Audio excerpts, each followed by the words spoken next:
That idea of kind of bringing in, all of these other ecosystems, that kind of reminds me of our podcast last year, and it's probably my fault because I made it the title, Midnight Airdrop, but I get questions, DMs every day. When Midnight Airdrop? Do you think we'll see that in 2025? Oh yeah. Midnight is getting very mature. We've had hackathon and hackathon. We follow the opposite approach with Midnight because we solve all the hard problems with Cardano. So Midnight doesn't have to worry too much like how do we decentralize and how do we get governance done, because it's just going to borrow from Cardano, and that's the magic of partner chains, and those are super fucking hard problems. And so it's nice not to have to solve those problems, which meant we could just focus on the product quality.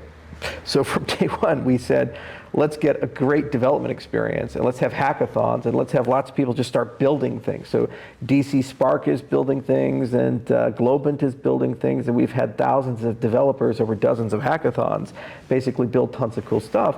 And this has allowed Midnight to evolve a really rich and mature development experience, and it's going to launch with a lot of really cool applications that are cross-chain.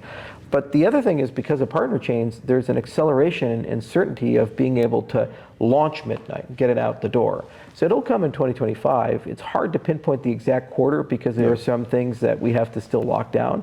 But the nice thing is also Hydra is going to be used in the launch of Midnight, and this allows us to really put our foot on the accelerator for how the distribution is going to work. So we'll make an announcement pretty soon about it, especially after the Midnight Foundation is set up, and we'll work closely with them on how to coordinate that. But in the coming months, there'll be some really substantive announcements, and there's only maybe one or two major upgrades left for the Midnight testnet. There's going to be an upgrade probably in February that's going to add the public ledger support with the private ledger, and a ton of quality of life improvements that we've learned from the hackathons to improve the dev experience.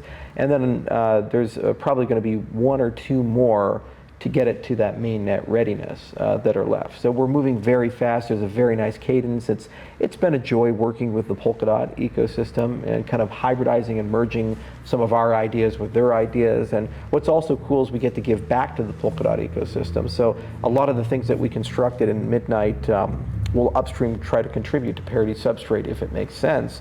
And there are some things that we've done to kind of leapfrog what they have, like the work with Concordium on Concordium BFT, and these other things are very valuable to the ecosystem as a whole.